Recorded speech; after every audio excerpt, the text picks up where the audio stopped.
الحمدللہ رب العالمین والصلاة والسلام علی سید المرسلین اما بعد فاعوذ باللہ من الشیطان الرجیم بسم اللہ الرحمن الرحیم الصلاة والسلام علیک یا رسول اللہ وعلی آلک واصحابک یا حبیب اللہ الصلاة والسلام علیک یا نبی اللہ وعلی آلک واصحابک یا نور اللہ۔ آج جس موضوع کو لے کر، جس ٹاپک کو لے کر میں حاضر ہوا ہوں، یہ بہت امپورٹنٹ بھی ہے اور اس کو سمجھنا بہت ضروری بھی ہے۔ موضوع کیا ہے ضرور بتاؤں گا، مگر پہلے بخاری شریف میں ایک بہت ہی خوبصورت واقعہ نبی پاک علیہ الصلوۃ والسلام نے اپنے صحابہ کو سنایا۔ ایک مسکنسیپشن بھی کلیئر کر دوں۔ بعض اوقات لوگ یہ کہتے ہیں کہ جناب قرآن و حدیث کی بات کیا کریں، یہ واقعات نہ سنایا کریں، واقعے بہت سناتے ہیں آپ لوگ۔ اچھا، اب اصل مسئلہ یہ کہ انہوں نے خود قرآن و حدیث کو تھورلی اچھے انداز سے شاید پڑھا نہیں ہوتا۔ قرآن مجید فرقان حمید میں آلموسٹ 80 سے زیادہ واقعات موجود ہیں، جس کو عجائب القرآن اور غرائب القرآن نامی کتاب میں حضرت علامہ عبد المصطفیٰ اظہری صاحب نے لکھے، اور وہ ایسے امیزنگ، اتنے حیرت ناک اور اتنے عجیب و غریب واقعات ہیں۔ تو قرآن مجید تو اللہ کا کلام ہے، اٹ مینز اللہ تبارک و تعالیٰ کے کلام کا بھی یہ اسلوب ہے، اس کا بھی یہ طریقہ رہا کہ واقعات بیان کیے جائیں، کیونکہ انسان کی فطرت یہ ہے کہ وہ واقعات سن کے بعد اچھے طریقے سے سمجھ جاتا ہے۔ سورہ یوسف جو قرآن کی سورت ہے، اس کو احسن القصص کہا گیا۔ سب سے بہترین قرآن کا جو قصہ ہے وہ سورہ یوسف کو قرار دیا گیا۔ تو اس کا مطلب کہانی، قصے اور واقعات کے ذریعے بات سمجھانا، یہ تو قرآن کا طریقہ۔ اور اب میں جو آپ کو واقعہ سنانے جا رہا ہوں، یہ بھی میرا واقعہ نہیں ہے، بخاری شریف میں نبی پاک صلی اللہ تعالیٰ علیہ وسلم کی حدیث موجود ہے، اور بے شمار ایسی احادیث آپ کو ملیں گی کہ جہاں سرور کائنات صلی اللہ تعالیٰ علیہ وسلم نے صحابہ کرام کو جمع کیا اور پھر انہیں واقعہ سنایا تاکہ بات سمجھ آ جائے۔ آج دنیا بھر میں تھیوریز کے بعد انٹلیکچوئلز کہتے ہیں کہ اگر بچوں کو کوئی ٹریننگ کرنی ہے، اسکول میں کوئی بات سمجھانی ہے، تو کوئی اسٹوری کریٹ کی جائے، کوئی واقعہ سنایا جائے تاکہ وہ بات بچوں کو اچھے طریقے سے سمجھ آ جائے۔ اس کا مطلب یہ ہوا کہ فطرت انسانی یہ ہے کہ وہ واقعے سے بات اچھی طرح سمجھتا ہے۔ تو اب امید ہے یہ مسکنسیپشن دور ہو گیا ہوگا۔ واقعہ ضرور سناؤں گا، لیکن یہ بخاری شریف میں میرے آقا علیہ الصلوۃ والسلام کی حدیث ہے۔ دوسرے لفظوں میں آپ کو بخاری کی حدیث سنا رہا ہوں۔ حضرت عبداللہ بن عمر رضی اللہ تعالیٰ عنہ سے مروی ہے، کہتے ہیں میں نے رسول اللہ صلی اللہ تعالیٰ علیہ وسلم کو فرماتے سنا کہ اگلے زمانے میں 3 شخص کہیں جا رہے تھے۔ اب میں اس کی کچھ سمری خلاصہ بیان کر دیتا ہوں۔ 3 دوست تھے، ساتھی تھے، کہیں جا رہے تھے۔ اب سونے کا ٹائم آ گیا۔ آج کل تو ہم کہیں ٹریول کر رہے ہوں، سونے کا ٹائم آئے تو قریب کسی ہوٹل پہ رک جاتے ہیں، اور یہ ہزاروں سال پرانی بات ہے، تو ایسے سرائے خانے، ریسٹورنٹس اور ہوٹل تو نہیں ہوتے تھے۔ انہوں نے غار ڈھونڈا، کسی غار میں رات گزار لیتے ہیں تاکہ کوئی درندہ وغیرہ، کوئی جانور وغیرہ نہ آ جائے۔ تینوں دوست غار کے اندر جا کر سو گئے۔ وہ غار کے اندر گئے، اور اب پہاڑ کے اوپر سے ایک چٹان گری، اور وہ چٹان غار کو اس نے آ کر بند کر دیا۔ اب یہ تینوں اندر قید ہو گئے۔ موبائل فون کا زمانہ تو تھا نہیں کہ اندر سے فون کرتے کسی کو، بھائی ذرا بچاؤ آ کے، ہم تو غار کے اندر ہیں۔ غار کے اندر بند، اور آگے چٹان نے غار کا منہ بند کر دیا۔ اب ان تینوں نے غور کیا کہ نکلے تو نکلے کیسے؟ اللہ اکبر۔ اب ان تینوں نے پلان کیا کہ ایسا کرتے ہیں، اگر زندگی میں کوئی اچھا کام کیا ہے نا، تو اس کام کا واسطہ، اس کام کا وسیلہ اللہ کی بارگاہ میں پیش کرتے ہیں کہ یا اللہ میں نے یہ نیکی کی ہے، اگر یہ نیکی تیری بارگاہ میں مقبول ہے تو ہمیں اس مصیبت سے ہماری جان چھڑا دے۔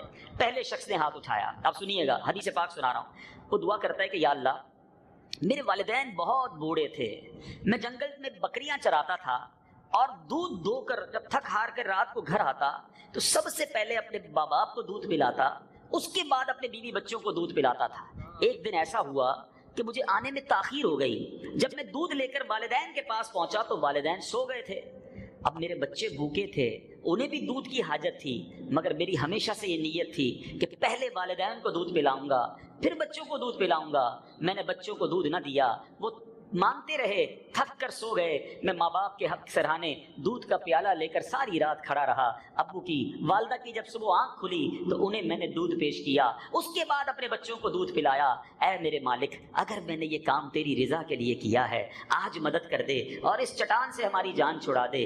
اب وہ چٹان جو ہے آٹومیٹکلی اللہ کی قدرت سے اپنی جگہ سے سرکتی ہے, تھوڑی سی ہٹ جاتی ہے, مگر اتنا راستہ نہیں نکلتا کہ یہ تینوں بندے باہر نکل جائیں. اب دوسرے نے ہاتھ اٹھائے, اللہ کی بارگاہ میں دعا کی کہ مولا, معاملہ یہ تھا کہ میری ایک کزن تھی, چچا کی لڑکی تھی, مجھے اس سے بڑی محبت تھی اور میں اس کے بارے میں برا ارادہ رکھتا تھا. ایک بار میں نے اس کے ساتھ برے کام کا ارادہ کیا, وہ انکار کر بیٹھی, اس نے منع کیا. کچھ دنوں کے بعد اس کو بڑی رقم کی ضرورت پڑی, پریشان تھی, قرضے میں تھی, قحط میں تھی, میرے پاس آئی کہ میری مدد کر دو. میں نے کہا ٹھیک ہے, مدد تو کروں گا, مگر میرے برے کام میں تم میرا ساتھ دو گی. بیچاری مجبور تھی, میں نے پیسے دیے, وہ میرے پاس آ گئی, میں برے کام کے لیے آگے بڑھا. میں نے دیکھا کہ خوف خدا سے تھر تھر کانپنے لگی. اس نے کہا اللہ کے لیے حرام کام نہ کرو. میرے مالک, میں پیسے تو دے چکا تھا مگر مجھے بھی تیرا خوف لاحق ہوا, میں نے اس لڑکی کو چھوڑ دیا. اللہ میرا یہ عمل تو ہی جانتا ہے, اگر یہ عمل تیرے لیے تھا تو آج اس چٹان سے ہماری جان چھڑا دے. وہ چٹان تھوڑا سا اور سرک گئی, مگر اتنی جگہ نہ بنی یہ تینوں باہر نکل سکتے. حدیث آگے جاری ہے. تیسرے شخص نے ہاتھ اٹھایا, یا اللہ, میں نے کچھ مزدوری کرائی, کچھ لوگوں کے ساتھ کام کروایا اپنے کسی کاروبار میں, مزدوریاں سب کو دے دی. ایک مزدور جو تھا وہ اپنی مزدوری لینا بھول گیا, پیسے لینا بھول گیا اور چلا گیا, مگر میں نے اس کے پیسے سنبھال کر رکھے اور اس پیسے کو کاروبار میں لگایا. اے اللہ, تو نے مجھے کاروبار میں بڑی ترقی دے دی, بہت سارا پیسہ بن گیا. کچھ عرصے کے بعد وہ مزدور آیا, کہتا ہے بھائی میرے پیسے تو دے دو, مزدوری باقی ہے. میں نے کہا یہ جو گائیں, یہ بکریاں, یہ اتنا بڑا تم ریوڑ دیکھ رہے ہو, یہ سب تیرا ہے, یہ تو لے جا. مزدور حیران ہو گیا, میری تو تھوڑی سی مزدوری تھی, اتنی ساری گائیں, اتنی ساری بکریاں. وہ شخص کہتا ہے یا اللہ, میں نے اسے جواب دیا جو تو مزدوری بھول گیا تھا وہ پیسے میں نے کاروبار میں لگائے, اس نفع سارا تیرا ہے. وہ مزدور خوشی خوشی لے گیا. اے میرے مالک, اگر میں نے یہ نیکی تیری رضا کے لیے کی ہے, آج ہمیں بچا لے. وہ چٹان اور سرکتی ہے. سرور کائنات صلی اللہ تعالی علیہ وسلم فرماتے ہیں اللہ نے تینوں کی دعاؤں کی برکت سے ان تینوں کو نجات عطا فرما دی. یہ بخاری شریف کا واقعہ میں نے آپ کو سنایا, کیا خوبصورت واقعہ, کتنا شاندار لیسن ہے. اب ان تینوں چیزوں پر تھوڑی تھوڑی بات, ٹھیک ہے, پھر میں اپنے ٹاپک کی طرف آؤں گا. پہلے شخص نے کیا کیا, ماں باپ کا ادب کیا, ماں باپ کی خدمت کی. یقین جانیے میٹھے اسلامی بھائی, ان سے بڑی نعمت کوئی نہیں ہے. ماں باپ وہ نعمت ہیں. حدیث پاک کا مضمون ہے ماں باپ ہی تیری جنت ہیں, ماں باپ ہی تیری دوزخ ہیں. اگر ماں باپ کو راضی کر لیا تو جنت مل جانی ہے, ماں باپ کو ناراض کر دیا تو ان کو ناراضی کے سبب دوزخ ملنی ہے.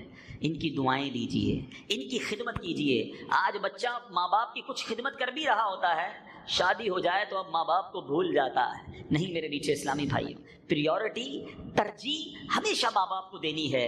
اور یہ وہ صاحبان ہیں, یہ وہ ہستیاں ہیں, آج ہیں تو ہم سب کچھ ہیں. پوچھو ان سے جن کے ماں باپ چلے گئے. ماں باپ کی جو دعائیں ہیں اس کا کوئی کمپیریزن اور کوئی نعم البدل نہیں ہے. اللہ سے دعا کرتا ہوں کہ جن کے ماں باپ حیات ہیں اللہ درازی عمر بالخیر عطا فرمائے. جن کے ماں باپ یا ماں باپ میں سے کوئی ایک دنیا سے چلے گئے, اللہ کریم جنت الفردوس میں اعلیٰ مقام عطا فرمائے. یاد رکھیے گا, جہاں رمضان کے بارے میں میرے آقا فرماتے ہیں نا کہ جس نے رمضان کو پایا اپنی مغفرت نہ کروا سکا وہ ہلاک و برباد ہو جائے. وہیں نبی پاک علیہ الصلوۃ والسلام کا یہ بھی فرمان ہے کہ جس نے اپنے ماں باپ کو بڑھاپے میں پایا, ان کی اتنی خدمت نہ کی کہ ان کی خدمت کے سبب وہ جنت میں جائے, اس کی ناک خاک آلود ہو, وہ برباد ہو جائے. تو ماں باپ کی اتنی خدمت کرنی ہے کہ ان کی خدمت کی برکت سے ہم جنت میں جائیں. یہ ناراض ہو گئے تو بربادی مقدر ہوگی. اگر میرا کوئی ایسا بھائی بیٹھا ہے جس سے اس کے ماں باپ ناراض ہیں یا وہ ماں باپ کی خدمت نہیں کرتا, معاذ اللہ ماں باپ کے سامنے زبان درازی کرتا ہے, ایسا نہ کرنا. یہ اتنا بڑا گناہ ہے, اتنی بڑی سمجھی سزا ہے اس کی, یہ اتنا بڑا جرم ہے. شب برات میں کروڑوں لوگ بخشے جاتے ہیں مگر ماں باپ کا نافرمان, حدیث کے الفاظ ہیں, شب برات بھی نہیں بخشا جاتا. اللہ کے نزدیک یہ بہت بڑا جرم ہے. آئیے اپنے ماں باپ کو راضی کر لیں اور ان سے محبت سے پیش آئیں. دوسرا جو عمل دوسرے شخص نے کیا, ایک لڑکی سے محبت تھی, کنٹرول بھی مل گیا تھا, اب کوئی روکنے والا نہیں تھا, مگر اللہ کے خوف کی وجہ سے پیچھے ہٹ گیا. لیکن آج سب کو پتا ہے اللہ دیکھ رہا ہے، مگر موقع ڈھونڈے جاتے ہیں، گناہ کے لیے پلاننگ کی جاتی ہے۔ ہم یہ کیوں نہیں سوچتے کہ آج جو میں گناہ کرنے جا رہا ہوں، ٹھیک ہے دنیا میں کوئی نہیں دیکھ رہا مگر اللہ تو دیکھ رہا ہے نا۔ میں ایک لاجیکلی بات کرتا ہوں، ماشاءاللہ امید ہے سارے ہی روزے رکھیں گے نا انشاءاللہ۔ آپ نے پچھلے سال بھی روزے رکھے ہیں، گرمی کے دن ہیں، عصر کا وقت ہو گیا ہے، سوکھی پیاس ہے، تھکن سے بندہ چور چور ہے، گھر گیا، گھر میں کوئی نہیں، فریج کے اندر ٹھنڈا پانی بھی پڑا ہے، افطار کے لیے ٹھنڈا فروٹ بھی گھر والوں نے کاٹ کے رکھا ہے۔ کوئی آپ میں سے ایسا ہے جس نے اکیلے میں جا کر تھوڑا سا ایک گلاس پانی پی لیا ہو؟ کوئی نہیں دیکھ رہا نا، ایک دو یار تربوز کے 2 پیس ہی کھا لوں، بہت پیاس لگی، کوئی دیکھ تو نہیں رہا، کیوں نہیں کرتے؟ آپ جواب دیں گے اللہ دیکھ رہا ہے، کوئی نہیں دیکھ رہا مگر اللہ دیکھ رہا ہے، اکیلے میں بھی کھاؤں گا تو روزہ ٹوٹ جائے گا۔ کمال دیکھیں، یہ روزہ میرا اور آپ کا ایمان کتنا مضبوط کر دیتا ہے۔ پوری کائنات میں جتنے مسلمان روزہ رکھتے ہیں، بچے سے لے کر بڑے تک، کوئی افطار سے پہلے پانی نہیں پیتا، چاہے کوئی دیکھ رہا ہو کہ نہ دیکھ رہا ہو۔ کیوں؟ اللہ دیکھ رہا ہے۔ اب میرا ایک سوال ہے، پانی پینا، فروٹ کھانا سحری کا وقت ختم ہونے سے پہلے تو جائز تھا نا؟ افطار کا وقت آ جائے گا پھر بھی جائز ہے۔ آپ اللہ دیکھ رہا ہے اس لیے روزے میں حلال چیزیں چھوڑ رہے ہیں۔ میرا سوال یہ ہے کہ پھر حرام کام کرتے وقت یہ خیال کیوں نہیں آتا کہ اللہ دیکھ رہا ہے؟ جوا کھیلتے وقت، شراب پیتے وقت، فلمیں ڈرامے دیکھتے وقت، اللہ کی ناراضی والا کام کرتے وقت مجھے اور آپ کو یہ خیال کیوں نہیں آتا کہ اللہ دیکھ رہا ہے؟ یہ رمضان بیوٹیفل ہماری ہیبٹ بنانے آ رہا ہے۔ روز افطار سے پہلے بہت جی چاہتا ہے پانی پینے کو، مگر رکے رہتے ہیں، گھڑی پر نظر ہے، اس سے پہلے پی لوں گا تو اللہ دیکھ رہا ہے۔ اے کاش میرا اور آپ کا یہ ذہن بن جائے کہ ساری زندگی دل پر یہ نقش ہو جائے کہ جب بھی گناہ کرنے کا جی چاہے، جب بھی برائی کی طرف جانے کا جی چاہے، مجھے اندر سے ایک الارم بجے کہ اللہ دیکھ رہا ہے۔ اس شخص نے یہی تو کیا نا، لڑکی پر قابو پا لیا تھا مگر اللہ دیکھ رہا ہے اس لیے گناہ سے باز آ گیا۔ تیسرا شخص، کیا امانت، کتنی خوبصورت اس نے امانت جو ہے وہ ادا کی کہ مزدور کی مزدوری بھی سنبھالی اور اس کو اور بڑھا کر دیا۔ آج تو ذہن یہ ہے جناب کسی کے پیسے اگر وہ بھول گیا ہے، چلو ہمارے ہی ہو گئے ہیں، اب کیا بتانا اس کو، حساب میں غلطی ہو گئی، یہ میرے ہی ہو گئے ہیں۔ لوگ لاکھوں روپے ہڑپ کر جاتے ہیں، یہ نہیں سوچتے کہ ایک دن ہوگا جب مظلوم کا ہاتھ ہوگا اور ظالم کا گریبان ہوگا۔ امام عشق و محبت، مجدد دین و ملت، پروانہ شمع رسالت، میرے آقا نعمت امام احمد رضا خان علیہ رحمت الرحمان فرماتے ہیں، جو کسی کے 3 پیسے، I am not talking about million rupees, لاکھوں روپے کی بات نہیں ہو رہی، صرف 3 پیسے اگر کوئی کسی کے جان بوجھ کر دبا لے، اعلیٰ حضرت لکھتے ہیں اس بندے کو ان 3 پیسوں کے بدلے 700 مقبول با جماعت نمازیں دینی پڑ جائیں گی۔ 3 پیسوں کے بدلے، ادھر ہزاروں روپے، لاکھوں روپے ہڑپ کر جاتے ہیں۔ اچھا کوئی بیچارہ کاروباری لوگ بیٹھے، اس لیے میں ایک ایگزامپل کے ذریعے سمجھاتا ہوں۔ مثال کے طور پہ آپ کے پاس کوئی پیسے مانگنے آیا، اس کا بل تھا 25,225 روپے، آپ نے کہا چلو بھائی یہ 25,000 لے جاؤ، 225 ختم ہو گئے۔ کیسے ختم ہو گئے؟ اس کی اجازت تو نہیں ہے نا، اس کا دل تو نہیں ہے۔ ہاں اب آپ کہتے ہیں مجھے کہتا ہی کچھ نہیں، وہ کیا کہے گا، آپ نے زبردستی کر دی ہے۔ اگر وہ راضی نہیں ہے تو ان 225 روپوں کا آپ کو جواب دینا پڑے گا۔ یاد رکھیے، ہمارے پیسے کسی کے پاس زیادہ چلے جائیں اچھا ہے، کسی کے ہم پر نہ نکلیں، ورنہ ایسا نہ ہو کہ قیامت کے دن جواب دینا بھاری پڑ جائے۔ امانت ہے اسے پوری کیجیے۔ اگر کسی کے حساب میں غلطی ہے، بعض اوقات ہوتا ہے ہم حساب ملاتے ہیں، ہمیں لگتا ہے پیسے تو اس کی ہماری طرف نکلتے یہ بھول گیا ہے، اس کی کوئی انٹری نہیں ہے، ہم کہتے ہیں چلو ختم، آپ کا حساب ٹھیک ہے۔ نہیں، اگر آپ کو یقین ہے کہ یہ اس کے پیسے ہیں تو اسے لوٹائیے۔ آج نہیں لوٹاؤ گے کل کدھر سے دو گے؟ اللہ کرے دل میں اتر جائے میری بات۔ بہرحال یہ 3 موضوع کو میں نے کچھ آپ کو مزید ایکسپلینیشن دی۔ اب جو میرا امپورٹنٹ ٹاپک ہے آج کا، ان تینوں نے کیا کیا؟ ان تینوں نے اللہ سے دعا مانگی۔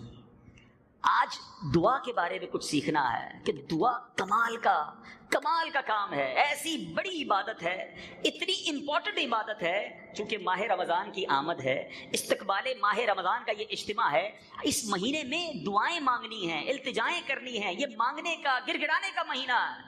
لیکن پرابلم یہ ہے کہ ہم میں سے بہت سارے اسلامی بھائی وہ ہیں جو دعا کو کوئی کام ہی نہیں سمجھتے، دعا کو کوئی عبادت بھی نہیں سمجھتے، اہمیت بھی نہیں دیتے، پھنس جائیں تو ہاتھ اٹھا لیتے ہیں، ورنہ اس کے بعد مانگنے کی فکر ہی نہیں ہوتی۔ اور پھر یہ بھی شاید نہیں پتا بہت سوں کو کہ کیا دعا مانگنے کی بھی کوئی رولز اینڈ ریگولیشنز ہیں، دعا مانگنے کے بھی کوئی آداب ہیں۔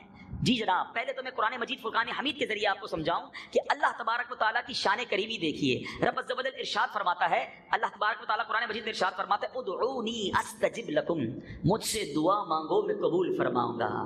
ایک اور جگہ فرماتا ہے، اجیب دعوت الداعی اذا دعانی، میں دعا مانگنے والے کی دعا قبول کرتا ہوں جب وہ مجھے پکارے۔ دنیا کا دستور پتہ کیا ہے؟ ہم کیسے نکمے لوگ ہیں، مجھ سے یا آپ سے کوئی شخص کوئی مدد مانگ لے کہ یار تھوڑا سا قرضہ دے دو، پریشان ہوں، آپ نے شاید ایک بار مدد کر دینی ہے، دوبارہ آ جائے تھوڑے دنوں بعد، تھوڑا سا منہ بنائیں گے دوبارہ آ گئے، چلو تیسری بار تو یار اس کی تو عادت ہو گئی ہے مانگنے کی، اب تو بڑا آسان ہو گیا، فون پہ نمبر بھی بلاک کر دیتے ہیں کہ نہیں بھائی یہ تو مانگنے والا ہو گیا ہے، 2-3 بار رشتے دار مانگ لے نا ہمیں برا لگنے لگتا ہے۔ میرے رب کی شان کریمی دیکھو، جو جتنا مانگتا ہے رب اس کو اتنا پسند فرماتا ہے، جتنا مانگو اسے اچھا لگتا ہے۔ بلکہ میں بڑی عجیب بات بتانے جا رہا ہوں جو شاید آپ نے نہ سنی ہو۔ اللہ تبارک و تعالیٰ قرآن میں ارشاد فرماتا ہے جو لوگ میری عبادت سے تکبر کرتے ہیں ان قریب جہنم میں جائیں گے ذلیل ہو کر۔ یعنی کچھ لوگ دعا مانگنے میں بھی اپنے آپ کو کمتر فیل کر رہے ہوتے ہیں، دعا مانگنے میں بھی تکبر ہوتا ہے، یار میں ہاتھ اٹھاؤں، میں سر جھکاؤں، میں آنسو بہاؤں۔ ارے اللہ کے بندے رب سے نہیں مانگے گا تو مانگے گا کس سے؟ اللہ تبارک و تعالیٰ کی شان کریمی دیکھو کہ جو جتنا مانگتا ہے رب اتنا پسند فرماتا ہے۔ سبحان اللہ۔ نبی پاک علیہ الصلوۃ والسلام فرماتے ہیں، اب حدیثیں سننی ہے، میں نے قرآنی آیات سنائی، اب حدیثیں سنو۔ میرے آقا علیہ الصلوۃ والسلام فرماتے ہیں اللہ فرماتا ہے گویا حدیث قدسی ہے، میں اپنے بندے کے گمان کے پاس ہوں، جو اس کی امیجنیشن ہے اللہ کے بارے میں، اللہ فرماتا ہے میں اس کے پاس ہوں، یعنی وہ جیسا مجھ سے گمان رکھتا ہے میں ویسا اس کے ساتھ کرتا ہوں۔ کچھ لوگ ایسے عجیب ہیں جو اللہ سے بھی بدگمانی کر رہے ہوتے ہیں، نہیں بھائی میری اللہ نے نہیں سننی ہے، میری دعا تو قبول کرنی نہیں ہے، معاذ اللہ۔ اللہ فرماتا ہے جیسا گمان کرو گے میں ویسا ساتھ ہوں۔ جو بندہ کہتا ہے میرا رب میرے ساتھ ہے، اللہ میری دعا قبول فرمائے گا، وہ بڑا کارساز ہے، اسی نے میری مدد کرنی ہے، اللہ اس کے کام سنوار رہا ہوتا ہے، اس کی مشکلیں ٹل رہی ہوتی ہیں، اس کے کام بن رہے ہوتے ہیں، کیونکہ وہ اللہ سے اچھا گمان رکھ کے چل رہا ہوتا ہے۔ میرے میٹھے اسلامی بھائیوں، نبی پاک کی خوبصورت حدیث سنیے۔ آقا فرماتے ہیں اللہ تعالیٰ کے نزدیک کوئی چیز دعا سے بزرگ تر نہیں ہے۔ اتنا پسند ہے اللہ کو کہ بندہ اس سے مانگے۔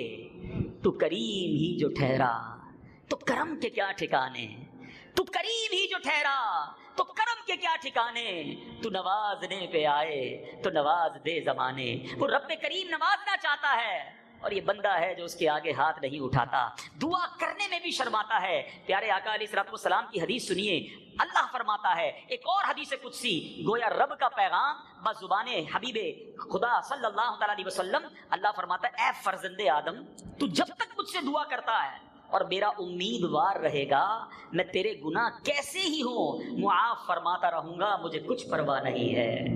یعنی گویا ادھر سے دریائے رحمت جوش پر ہے، ادھر ہماری ہی سستی ہے، ادھر ہم ہی مانگنے کے لیے تیار نہیں ہوتے۔ اب سنو، یہ دعا جو ہے نا یہ آپ کا اور میرا ویپن ہے، ہتھیار ہے، اور میں خود نہیں کہہ رہا، اللہ کے حبیب فرماتے ہیں دعا مومن کا ہتھیار ہے، دین کا ستون ہے، آسمان و زمین کا نور ہے، پھر بھی ہم دعا نہیں کرتے۔ اچھا اب دعا کی ایک اور فضیلت سنو، کتنی بلائیں ہیں آج کل، کتنی ٹینشنیں ہیں، کتنی بیماریاں ہیں۔ پیارے آقا علیہ الصلوۃ والسلام فرماتے ہیں بلا اترتی ہے، بندے پر بلا اترتی ہے اور دعا اب اس سے جا ملتی ہے۔ جو دعائیں کرنے والا ہے نا اسے مبارک ہو، جب آپ دعا کرتے ہیں نا دعا اوپر جاتی ہے، بلا نیچے اتر رہی ہوتی ہے۔ آقا فرماتے ہیں دونوں کشتی لڑتے ہیں، انٹرسپٹ کرتی ہے دعا بلا کو، نہیں اترنے دیتی دعا بلا کو بندے پر، اور یہاں تک کہ قیامت آ جاتی ہے۔ بلاؤں کو اترنے سے روکنے کا نسخہ جو ہے یہ دعا ہے۔ تو خوش نصیب ہیں جو دعا مانگتے ہیں، روز مانگتے ہیں اور دل و جان سے مانگتے ہیں۔ تو یہ چند فضائل بیان کر دیے۔ اب ہو سکتا ہے کوئی کہے یار بات تو ٹھیک ہے مگر 25 سال ہو گئے دعا مانگتے ہوئے، مسئلہ ہی حل نہیں ہوتا، اولاد کی دعا کر رہا ہوں، مانگی جا رہا ہوں، اولاد تو ملی نہیں ابھی تک، کب سے دعا کر رہا ہوں یا اللہ کرائے کے گھر میں ہوں اپنا گھر مل جائے، 25 سال سے دعا کر رہا ہوں گھر وہی کا وہی ہے، میری والد صاحب بیمار ہیں ٹھیک ہی نہیں ہو رہے۔ تو اب میں دعائیں تو کرتا ہوں لیکن دعا تو جو مانگ رہا ہوں وہ تو ملتا نہیں۔ آپ کہتے ہیں مانگی جاؤ ملتا رہے گا، بیوٹیفل کوسچن۔ چلے آج اس سوال کا بڑا شاندار جواب حدیث پاک کے ذریعے سن لیجئے، پھر ایک لاجیکلی جواب بھی دے دوں گا۔ اللہ کے حبیب صلی اللہ تعالیٰ علیہ وسلم فرماتے ہیں کہ دعا بندے کی 3 باتوں سے خالی نہیں ہوتی۔ جب بھی آپ دعا کریں گے نا 3 چیزوں میں سے کوئی ایک چیز آپ کو ملے گی۔ نمبر 1، یا تو اس کا گناہ بخش دیا جاتا ہے یا دنیا میں اسے فائدہ حاصل ہو جاتا ہے، یعنی جو مانگا وہ مل گیا۔ تیسرا فرمایا یا اس کے لیے آخرت میں بھلائی جمع کر دی جاتی ہے۔ حدیث کے الفاظ ہیں جب بندہ قیامت کے دن اتنے سارے ثواب کو دیکھے گا نا اللہ سے عرض کرے گا مولا اتنی بڑی نیکیاں، پہاڑ جتنی نیکیاں، تو بتایا جائے گا یہ وہ دعائیں ہیں جو تم نے دنیا میں مانگی تھی، جس کا تمہیں دنیا میں کچھ دیا نہیں گیا تھا، اس کا ثواب آخرت میں جمع کر دیا گیا تھا۔ حدیث کے الفاظ ہیں، بندہ کہتا کاش میری دنیا میں کوئی دعا ہی قبول نہ ہوتی، اتنا بڑا اجر رکھا ہے میرے رب نے میرے لیے۔ تو دعا نقصان نہیں ہے، آلویز بینیفٹ ہے۔ آپ کو اگر نہیں مل رہا کچھ تو یقین رکھو کہ میرے رب نے بہتر فیصلہ کیا، میرے لیے اچھا فیصلہ کیا جو میرے لیے زیادہ ضروری تھا۔ اسی طرح میرے میٹھے اسلامی بھائیوں، ایک اور بات کہ بعض اوقات انسان کہتا ہے یار میں دعا مانگتا ہوں، 5 وقت نماز بھی پڑھتا ہوں، روزے بھی رکھتا ہوں، زکوٰۃ بھی دیتا ہوں، حج بھی کرتا ہوں، میں دعا مانگوں میری دعا قبول ہوتی نہیں ہے، وہ ایک ٹائم کی نماز پڑھتا نہیں ہے، سارا دن غلط کام کرتا ہے، روزی بھی حرام، وہ جو مانگتا ہے اس کو مل جاتا ہے۔ یہ بھی بعض اوقات شیطان وسوسہ دلاتا ہے کہ یار میری پریشانیاں جان نہیں چھوڑ رہی، اس کو ترقی ملتی چلی جا رہی ہے۔ چلیں اس کا بھی بڑا خوبصورت جواب جو ہے وہ حدیث پاک سے مل جائے گا تو مزید تسلی ہو جائے گی۔ اللہ کے حبیب صلی اللہ علیہ وسلم فرماتے ہیں کہ جب کوئی فاسق، فاجر، اللہ کا نافرمان دعا مانگتا ہے، سنو، تو اللہ تبارک و تعالیٰ فرشتوں سے فرماتا ہے اس کا کام جلدی کر دو، مجھے اس کی آواز پسند نہیں ہے، اس کی آواز پسند نہیں، جلدی کام کر دو۔ اور جب کوئی اللہ کا نیک بندہ، اللہ کا پسندیدہ بندہ دعا کرتا ہے، اللہ فرشتوں سے فرماتا ہے اس کا کام ابھی نہ کرنا، اس کو اور مانگنے دو، اس کو اور مانگنے دو، مجھے اس کا مانگنا بہت پسند آ رہا ہے۔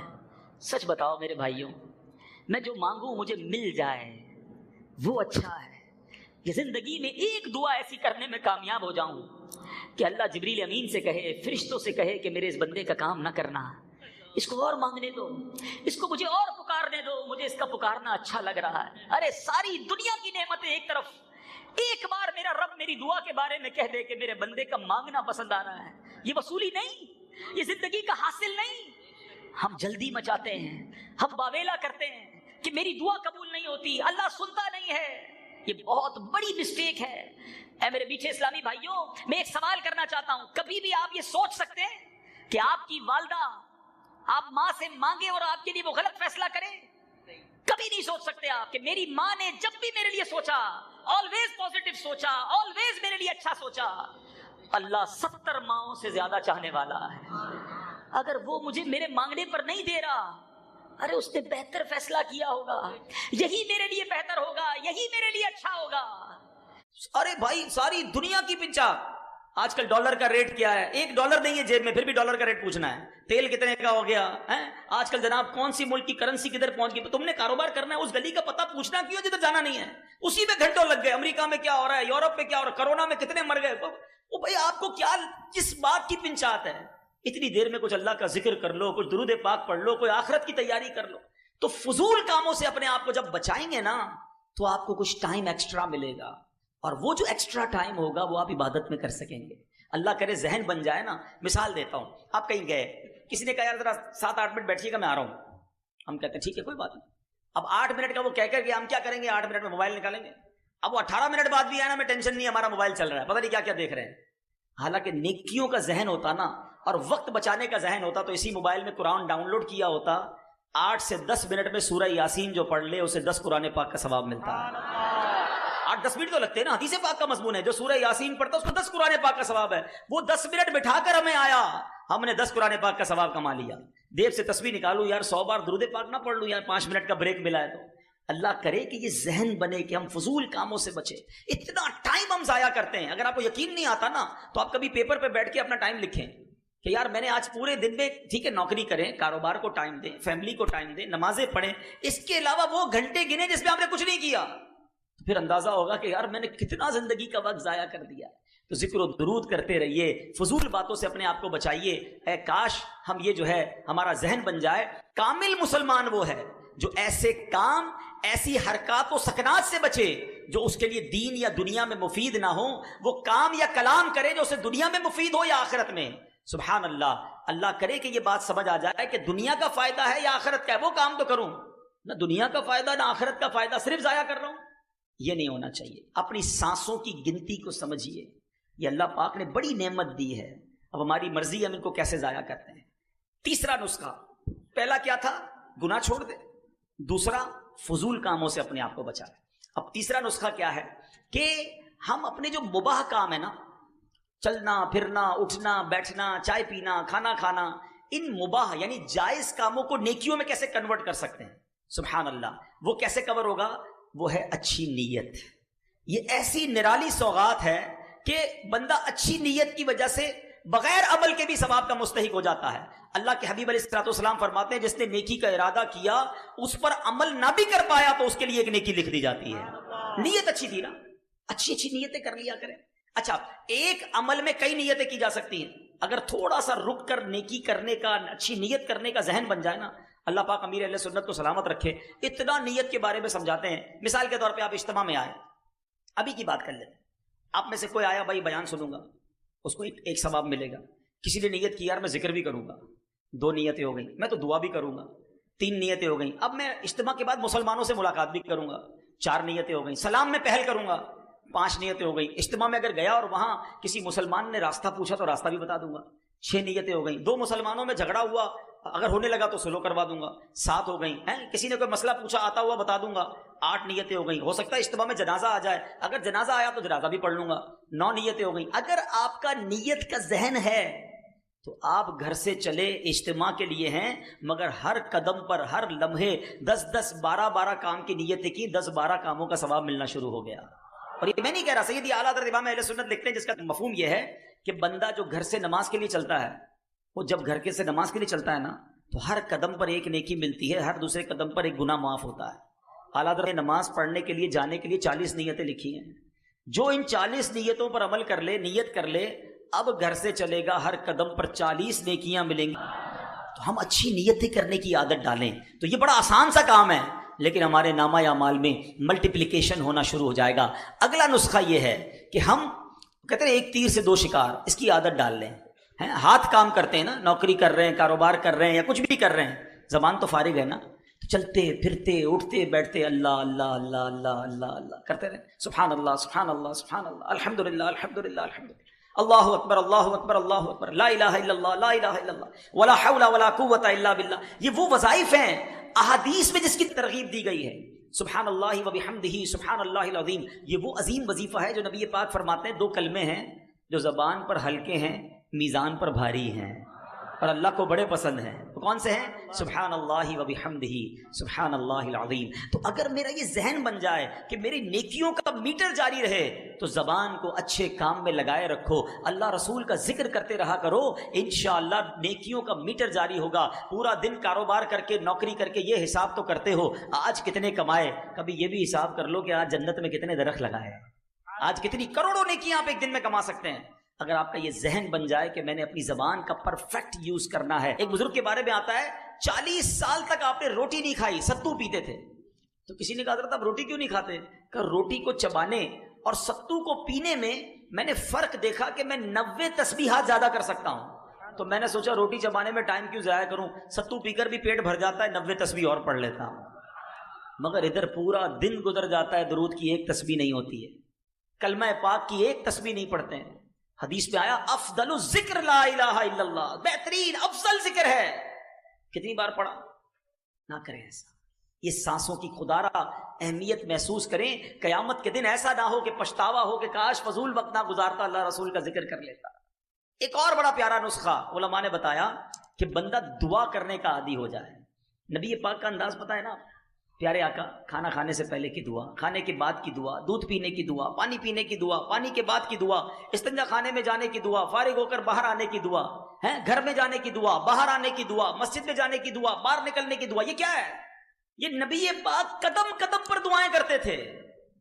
اور آج ہمیں پورا دن گزر جاتا ہے, ہم دعا نہیں پڑھتے. حالانکہ اگر یہی عادت اپنا لینا کہ ساری دعائیں یاد کر لیں کہ یار کھانے سے پہلے کیا پڑھنا ہے, تو کھانے سے پہلے ثواب, کھانے کے بعد ثواب, پانی سے پہلے ثواب, پانی کے بعد ثواب. اچھا دعا اور سنت, اگر یہ 2 چیزیں مجھے پتہ چل جائیں, بھائی پانی تو پینا ہی ہے نا, لیکن دن میں کتنی بار پانی پیتا ہوں؟ اگر سنت کے مطابق پیوں تو ہر بار پانی پینے کا ثواب ہے. چپل تو پہننا ہی ہے, سنت کے مطابق پہنوں, چپل پہننے کا ثواب. لباس تو پہننا ہی ہے, سنت کے مطابق پہنوں, لباس پہننے کا ثواب. اگر یہ ذہن بن جائے کہ یار میں پورے دن میں کیسے عبادت بڑھا سکتا ہوں اور بغیر کسی بڑی ایفرٹ کے, کیا محنت کرنی ہے, سیدھے پیر سے چپل پہنے یا الٹے پیر سے پہنے, اتنا ہی ٹائم لگنا ہے. مگر ہر سنت پر اگر سنت کی نیت سے عمل کر لوں اور اس سے پہلے دعا بھی پڑھ لوں, الدعاء مخ العبادہ, حدیث پاک میں ہے دعا عبادت کا مغز ہے. اچھا ڈبل فائدہ ہوگا, دعا کا ثواب الگ ملے گا, کام میں برکت اور آ جائے گی. جس کام کو شروع کرنے سے پہلے بسم اللہ پڑھی، دعا کر لی، کام بھی اچھا ہو جائے گا، کھانے میں بھی برکت رہے گی، پیٹ بھی خراب نہیں ہوگا، اور جناب عبادت بھی جاری رہے گی۔ اصل چیز مائنڈ ہے۔ جس طرح دنیا کمانے کے لیے دماغ چلتا ہے، اگر نیکیاں کمانے کے لیے دماغ چل جائے نا تو پھر تو نیکیاں ہی نیکیاں ہیں، کمال ہے، آسان نیکیاں ہیں۔ ایک بڑی پیاری کتاب بھی ہے مکتبۃ المدینہ کی، آسان نیکیاں، اس کو پڑھے تو حیران ہو جاتا ہے بندہ کہ یار اتنے چھوٹے عمل سے اتنا بڑا ثواب۔ میں اگر ایسی کوئی کتاب بتا دوں آسان پیسے کمانے کا نسخہ، شاید وہ کتاب ہی ختم ہو جائے گی مکتبے پہ۔ او ہو، بتاؤ بھائی ایک دن میں لاکھ روپے کیسے کماتے ہیں، محنت بھی نہ کرنی پڑے۔ میں آپ کو بتاتا ہوں ایک دن میں کروڑوں نیکیاں کما سکتے ہیں بھائی۔ صرف اپنا ذہن بنائیں اور اپنا یہ ذہن بنا لیں کہ مجھے عبادت کے لیے بھیجا گیا، تو دعائیں یاد کر لیں۔ ماشاءاللہ مدنی قافلوں میں دعائیں یاد کرائی جاتی ہیں، دعوت اسلامی کے حلقوں میں دعائیں یاد کرائی جاتی ہیں، اور یہ دعائیں انشاءاللہ زندگی میں ساتھ رہیں تو بیڑا پار ہو جائے گا نا۔ سنت پر عمل کرنے کی ذہن بنا لیں، اور سنت پر عمل کر کے نیکیاں تو ملی، اور پتہ کیا ملے گا؟ سنو، اللہ کے حبیب علیہ الصلوۃ والسلام کیا فرماتے ہیں؟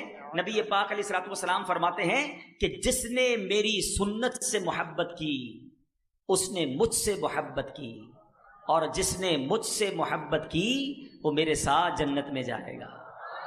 اب بتاؤ نا، اللہ کے حبیب کے ساتھ جنت میں چلے گئے تو بیڑا پار ہو گیا نا۔ تو بہرحال میرے پیچھے اسلامی بھائیوں، آج میں جو مختصر وقت میں جو بیان میں بات سمجھانا چاہتا تھا، اللہ کرے کہ یہ ذہن بن جائے کہ ہم نے اپنی زندگی کو ضائع نہیں کرنا ہے۔ اب تو مبارک مہینہ رمضان کا آ رہا ہے، اس مہینے میں بھی عبادت بڑھا دیں، اگلے مہینے میں بھی اپنے ذہن کو یہ بنائیں کہ مجھے عبادت کے لیے بھیجا گیا ہے، اور آپ عبادت کرو گے نا اللہ کو راضی کرو گے۔ لوگ کہتے ہیں یار ہم دین کی طرف زیادہ آ جائیں گے تو دنیا کا کیا ہوگا؟ میرے پیچھے اسلامی بھائی مجھے ایک بات بتائیں، آپ اللہ کی عبادت نہیں کر رہے، یا کوئی شخص ایسا ہے جو اللہ کی نافرمانی کر رہا ہے، اللہ اسے روزی دے رہا ہے، اس کا روزگار چل رہا ہے، وہ اللہ کی فرما برداری کی طرف آ جائے گا تو کیا اللہ تعالیٰ روزگار روک لے گا؟ خود سوچے نا، وہ رحمان الدنیا والآخرہ ہے، وہ خالق دنیا بھی ہے، آخرت کا بھی مالک ہے۔ ارے جب ہم اسے راضی کر لیں گے، اس نے دنیا بھی اچھی کر دینی ہے، اس نے آخرت بھی اچھی کر دینی ہے۔ تو بس اپنی زندگی کا یہ مقصد بنائیں، اور الحمدللہ آج کے اس پرفتن دور میں دعوت اسلامی کا مدنی ماحول ہے جو ہمیں پکڑ پکڑ کر ہماری آخرت کی یاد دلاتا ہے، ہمیں ہماری زندگی کا مقصد بتاتا ہے کہ کس لیے پیدا کیے گئے ہیں۔ تو آئیے اس مدنی ماحول میں آ کر آپ خوب نیکیاں کما سکتے ہیں۔ آپ کو ماشاءاللہ اگر زیادہ نیکیاں کمانی ہے نا تو آپ دعوت اسلامی میں آ جائیں، اجتماع میں دیکھیں کتنی چیزیں سیکھنے کو ملتی ہیں۔ پھر ذکر کی، اب اتنے سارے لوگ ذکر کریں گے، ہر ذکر پر ثواب ملے گا، دعا کریں گے، آمین کہتے جائیں گے، برکتیں بھی ملتی جائیں گی، دعا کا ثواب بھی ملنا شروع ہو جائے گا۔ پھر صلاۃ و سلام ہوگا تو صلاۃ و سلام کا ثواب ملے گا۔ اس کے بعد یہ سیکھنے سکھانے کے حلقے، اس میں الگ ثواب ملے گا۔ خوش نصیب یہاں آرام کریں گے، ساری رات اعتکاف کا ثواب ملے گا۔ تہجد پڑھیں گے، تہجد کا ثواب ملے گا۔ پھر فجر کی جماعت ہوگی، پھر فجر، یعنی آپ سوچیں کہ ایک رات میں کتنا بڑا پیکج ہمیں ہر جمعرات اجتماع میں مل جاتا ہے۔ پھر کتنے خوش نصیب ہیں جو مدنی قافلوں میں سفر کرتے ہیں، 3 دن میں کتنی ساری نیکیاں کما کے آئیں گے، 1 ماہ میں کتنی نیکیاں کما کر آئیں گے۔ تو اللہ کرے کہ نیکیاں کمانے کا، نیکیوں حاصل کرنے کا ذہن ہمارا بن جائے، تو پھر انشاءاللہ یہاں بھی خیر ہے، وہاں بھی خیر ہے۔ ایک بات آخر میں کہہ دیتا ہوں، اگر دنیا میں غریب ہونا تو کم از کم آخرت میں تو غریب نہ رہو یار، وہاں تو امیر ہو جاؤ، وہاں تو باغات لگا لو، وہاں تو جنت میں محل لگا لو۔ اس سے بڑا بدنصیب کون ہوگا جو ادھر بھی بیچارہ تکلیف میں رہ رہا ہے اور ادھر کے لیے بھی کچھ نہیں بھیجا۔ اور اگر دنیا میں امیر ہو، مالدار ہو، سکھ میں رہ رہے ہو، تو پھر تو وہاں سکھ کی زیادہ ضرورت ہے نا۔ ادھر نرم بستر ہو اور ادھر مار پڑنی ہو، ادھر نرم اور بڑے شاندار بیڈ روم ہو اور قبر میں کیڑے ہوں، تو کیا فائدہ ان بیڈ رومز اور ان گھروں کا؟ مزہ یہ ہے کہ تمہیں اللہ نے ادھر بھی گھر اچھے دیے ہیں، اب ادھر بھی گھر اچھے تیار کر لو۔ یہ ذہن جس دن بن گیا نا کہ میں نے ادھر بھی چین سے رہنا ہے، ادھر بھی محل تیار کرنا ہے، ادھر بھی اپنے باغات بنا لینے ہیں، ادھر بھی خوب صدقہ خیرات کر کے اپنا بینک بیلنس جمع کر لینا ہے، تو پھر خیر ہے، پھر زندگی بہت اچھی ہے۔ آخری ایک واقعہ سناتا ہوں اور پھر ہم انشاءاللہ بیان کو کنکلوڈ کرتے ہیں۔ یہ میسج سمجھ لیں آج کا۔ ایک ملک میں ایک بادشاہ نے بڑا عجیب کمپٹیشن کروایا۔ اب بادشاہ ہوتا ہے، اس کی مرضی۔ اس نے کہا ذرا چیک کرو میرے ملک میں سب سے بڑا بے وقوف کون ہے، ہو از the biggest fool in our country.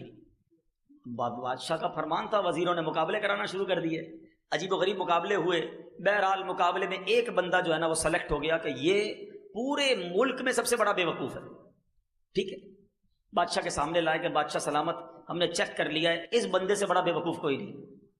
اچھا چیک کر لیا؟ کہاں چیک کر لیا؟ بادشاہ نے اپنے گلے سے سونے چاندی کی مالا اتاری، اس بے وقوف کے گلے میں پہنا دی۔ بے وقوف خوشی خوشی گھر چلا گیا، جیت گیا، ونر۔ تھوڑے دن بعد اس بے وقوف کو پتا چلا کہ بادشاہ سلامت بہت بیمار ہو گئے، شدید بیمار تھا تو بے وقوف، پہنچ گیا بادشاہ کے پاس کہ بادشاہ سلامت سنا آپ بڑے بیمار ہو گئے ہیں. کہتا ہاں یار بہت بیمار ہو گیا ہوں، اب تو یہ جہان چھوڑ کے جا رہا ہوں. کہتا اچھا کہیں اور جا رہے ہیں؟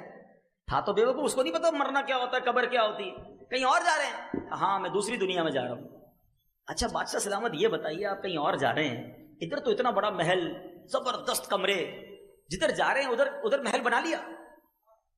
بادشاہ کہتا ہے ادھر تو جھوپڑی بھی نہیں بنائی ہے. کہا اچھا بادشاہ سلامت میں دیکھتا ہوں آپ کے پاس اتنے سونے جواہرات، مجھے خود آپ نے اتنی بڑی قیمتی مالا دی تھی، جدھر جا رہے ہیں ادھر پیسے بھجوا دیے؟ بادشاہ سلامت کہتا ہے میں نے تو ادھر ایک روپیہ بھی نہیں بھجوایا، پھوٹی کوڑی بھی نہیں ادھر. اچھا بادشاہ سلامت میں دیکھ رہا ہوں آپ کے آگے پیچھے غلام، کنیز، خادمائیں، سرونٹ، اسٹاف، جدھر جا رہے ہیں ادھر خادم وغیرہ بھجوائے کہ نہیں؟ بادشاہ کہتا ہے ادھر تو کوئی نہیں ہے میری خدمت کرنے والا. اس بے وقوف نے پتہ کیا کیا، اپنی مالا اتاری اور بادشاہ کے گلے میں ڈال دی. کہ حضور پھر تو مجھ سے بڑے بے وقوف آپ ہوئے نا، آپ کو پتہ ہے ادھر جانا ہے، نہ گھر بنایا، نہ پیسے بھجوائے، نہ کسی غلام خادم کو بھجوایا، تو مجھ سے بڑے بے وقوف تو آپ ہوئے. وہ بے وقوف تو بات کر گیا، یہ فرضی خاکہ ضرور ہوگا، میں ہمارے لیے کتنا بڑا میسج ہے. حیدرآباد میں گھر بن گیا، جنت میں بنا کہ نہیں؟ ادھر پیسے بہت، ادھر ہیں کہ نہیں؟